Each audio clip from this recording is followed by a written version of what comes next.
नमस्कार साथियों, new light with दीपक में आपका स्वागत है। आज अमीन के कोर्स का 14वां दिन है। आज हम लोग सीखेंगे कि समकोण त्रिभुज का बंटवारा कैसे होता है। पिछले वीडियो में हम लोगों ने सीखा कि समकोण त्रिभुज का क्षेत्रफल कैसे निकालते हैं, परिमाप कैसे निकालते हैं। ठीक, आज सीखेंगे बंटवारा कैसे करते हैं।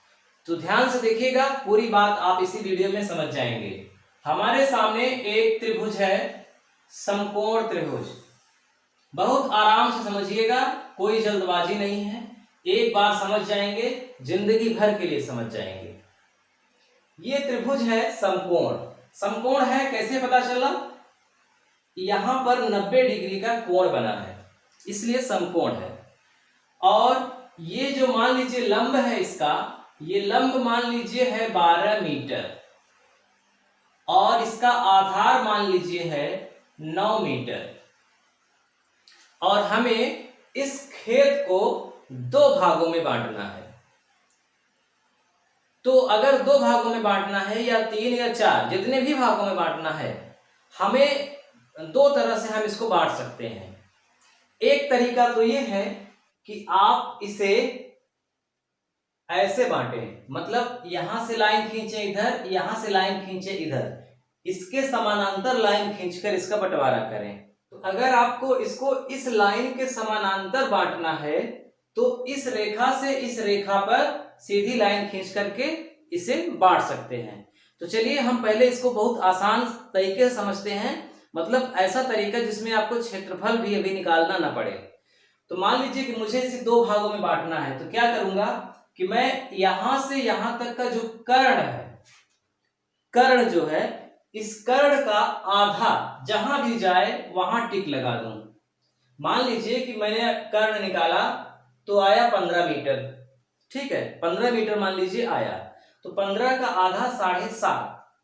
तो जहां भी 7.5 जाए, या आप दूसरा तरीका क्या अपनाइए, यहां से यहां तक एक डोरी लगाइए और उस डोरी को आधा कर लीजिए। जहां भी डोरी जाए वहां से बिल्कुल लाइन खींच दीजिए सीधा, और ये जो दो भाग होगा वो बिल्कुल बराबर होगा।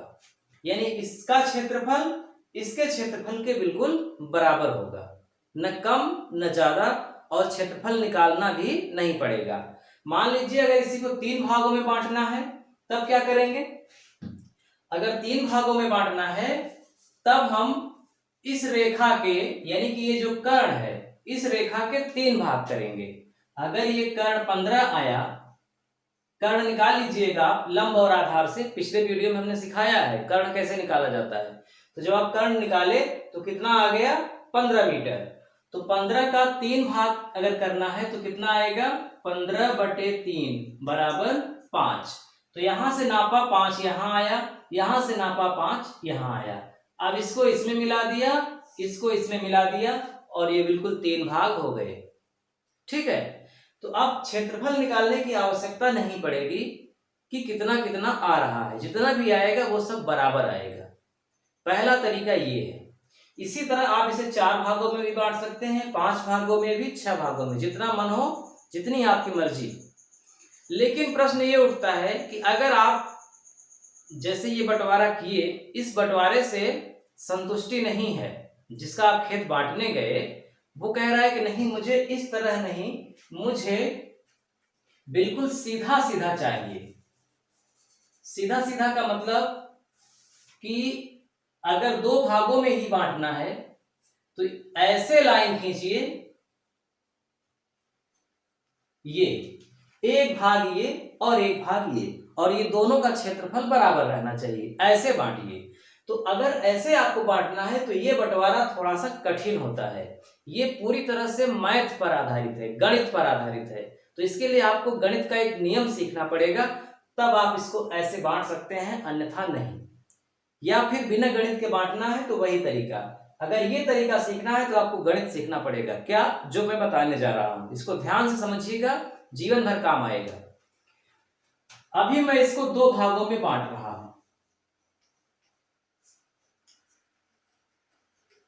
2 भागों में बंटवारा करना है।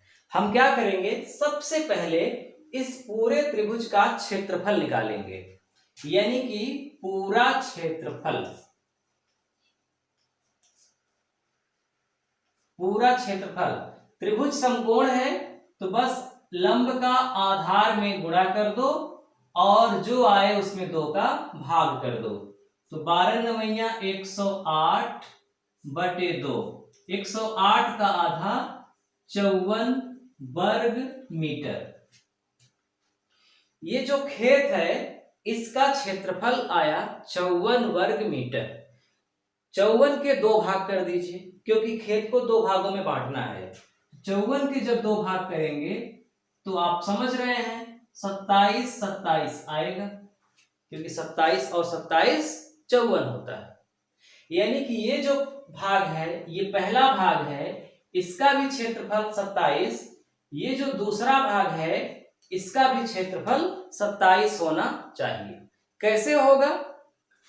यहां से कितनी दूरी पर रेखा खींच दें कि बराबर हो जाए, बस यही आपको निकालना है। तो समझिएगा ध्यान से।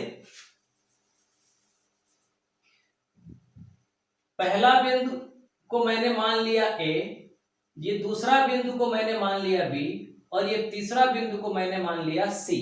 यानी कि A से B तक की कितनी दूरी हो तब ये रेखा खींची जाए तो इसका क्षेत्रफल और इसका क्षेत्रफल बराबर आए, यही आपको निकालना है। तो देखिए A से B तक की दूरी आपको निकालना है तो AB बराबर एक बहुत जबरदस्त फार्मूला है। ये फार्मूला क्यों लग रहा है इससे आपका कोई मतलब नहीं है। इस फार्मूले को आप याद कर लीजिए कि जब भी ऐसा आपके सामने मामला आएगा आपको इसी तरह करना है।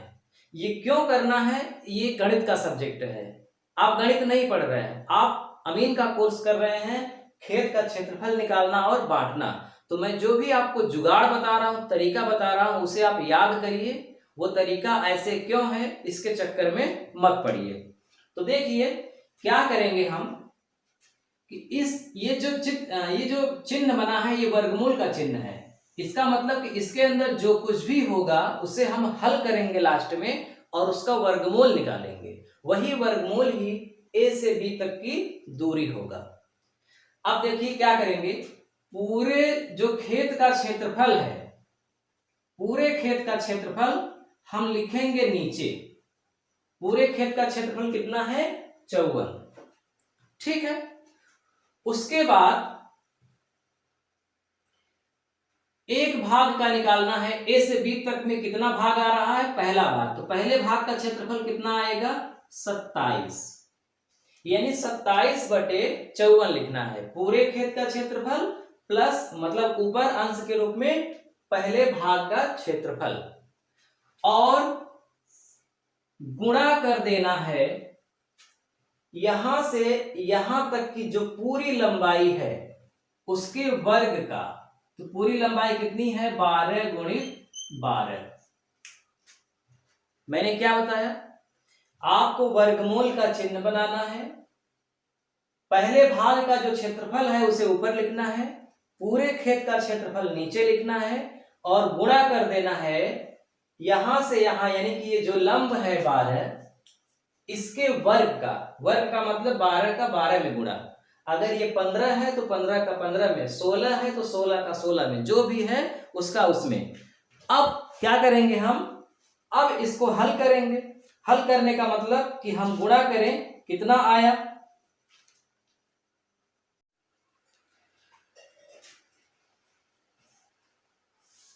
तो 27 गुणित 12 गुणित 12। भाई गुणा का चिन्ह लगा है तो इसका गुणा ऊपर वाले में होगा ना, नीचे वाले में नहीं होगा। नीचे जो 54 है वो तो 54 रहेगा ही। 27 का 12 में गुणा करिए, फिर जो आए 12 में गुणा करिए तो आएगा 3888। अब 3888 का 54 में भाग कर दीजिए तो आएगा 72, 72। 27 गुणित 12 गुणित 12, 3888 बटे 54, यानी कि 3888 का 54 में भाग करिए 72 आया। अब 72 का वर्गमूल निकाल दीजिए, कैलकुलेटर में बना रहता है। तो 72 का वर्गमूल निकालेंगे तो आएगा 8.48 और ये क्या हो जाएगा? मीटर। यानी कि A से B तक की दूरी, यानी कि यहां से ए से 8.48 मीटर जहां भी जाए वहीं से आपको लाइन खींच देना है। उसके बाद नीचे तो चूंकि दूसरा भाग बराबर ही रहेगा पहले भाग के, तो दूसरे से मतलब नहीं है। पहला भाग अगर आ गया तो दूसरा ऑटोमेटिक आ जाएगा, दूसरा निकालने की आवश्यकता नहीं है। फिर भी अगर आप जानना चाहते हैं कि यहां से बी से सी तक कितना आएगा, तो 12 में 8 घटाया 4, 48 और घटा दिया तो आ गया 3.52 है ना। 8 3 11 48 52 100 यानी कि 1 12। बी से सी तक की दूरी 3.3 मीटर 52 सेंटीमीटर और ए से बी तक की दूरी 8 मीटर 48 सेंटीमीटर। इसका क्षेत्रफल और इसका क्षेत्रफल बराबर है। अब आप सोच रहे होंगे कि ये रेखा कहां तक जाएगी, मतलब जो ये 15 सेंटीमीटर है तो यहां से कितने ऊपर है या यहां से कितने नीचे है, तो इससे कोई मतलब नहीं है। बिल्कुल यहां 90 डिग्री का कोण बनना चाहिए।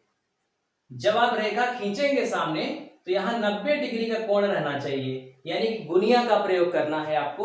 गुनिया के प्रयोग से सीधा खींच देंगे तो ये ऑटोमेटिक जहां भी जाएगा उसको मिला दीजिए और ये दोनों भाग बराबर हो जाएंगे। ठीक है, तो कुल मिलाकर समझ में आ गई कि दो भागों में हम इसे कैसे बांटे। अब अगर ऐसा ही कोई प्लाट है समकोण त्रिभुज के और इसे हमें 3 भागों या 4 भागों में बांटना है, तब कैसे करेंगे, तो उसे भी देख लीजिए, बहुत आसान है।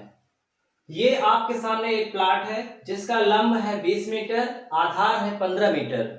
इसका क्षेत्रफल निकालिए और इसे आप 3 भागों में बांटिए। पिछले प्रश्न में हमने 2 भागों में बांटा था, इसमें 3 भाग, तो 3 भागों में बांटना है। तब भी सबसे पहले क्या करेंगे, क्षेत्रफल निकालेंगे।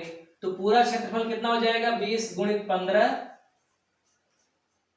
बटे 2, 2 दहम्मा 20, 15 दहम्मा 150 वर्ग मीटर।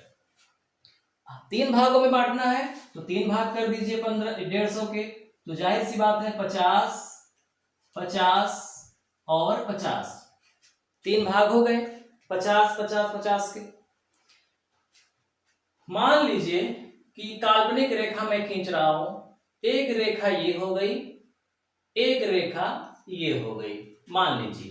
तो ये है ए, ये है बी, ये है सी और ये है डी।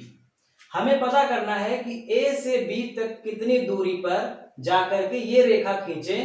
तो ये पहला भाग 50 वर्ग मीटर आए, उसके बाद ये दूसरा भाग सी पर कितना खींचे, 50 वर्ग मीटर आए, और फिर ये ऑटोमेटिक तीसरा भाग उतना होगा ही। तो कुछ भी नहीं करना है, बस आपको यही फार्मूला अपनाना है। ए बी बराबर रूट का चिन्ह, पूरा क्षेत्रफल इसका कितना है 150, तो 150 को लिख देना है नीचे। एक भाग का क्षेत्रफल कितना है 50, 50 लिख देना है ऊपर और गुणा कर देना है। किसका गुणा करना है, ए से डी तक की दूरी, यानी कि पूरे लंब का। पूरा लंब कितना है 20 गुणित 20, 2 बार गुणा करना है। 5 दूनी 10 दूना 20, 1 2 3 4, 50 में 20 का गुणा किया, फिर जो आया 20 में गुणा किया, 20,000 हो गया बटे 150। अब 20,000 में 150 का भाग कर देंगे तो आएगा 133.33, 133.33 और फिर से 133.33 का वर्गमूल निकाल देंगे तो आएगा 11.54 और ये क्या हो जाएगा मीटर। यानी हमें ए से बी तक कितना लाना है 11.54 मीटर। यहां से नापिए 11 मीटर और 54 सेंटीमीटर, जहां भी आ जाए वहीं से एक लाइन खींच दीजिए। पहला भाग अलग हो गया, पहले भाग का क्षेत्रफल ऑटोमेटिक 50 वर्ग मीटर आ जाएगा। अब इसी तरह से आपको निकालना है दूसरा का।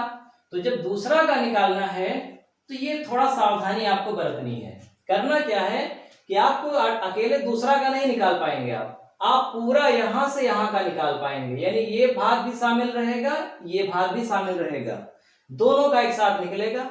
जब दोनों का निकल जाएगा तो आप यहां से यहां तक जानते ही हैं, तो जितना भी यहां से यहां तक आया रहेगा यहां से यहां तक वाला घटा देंगे तो ये वाला अपने आप बच जाएगा।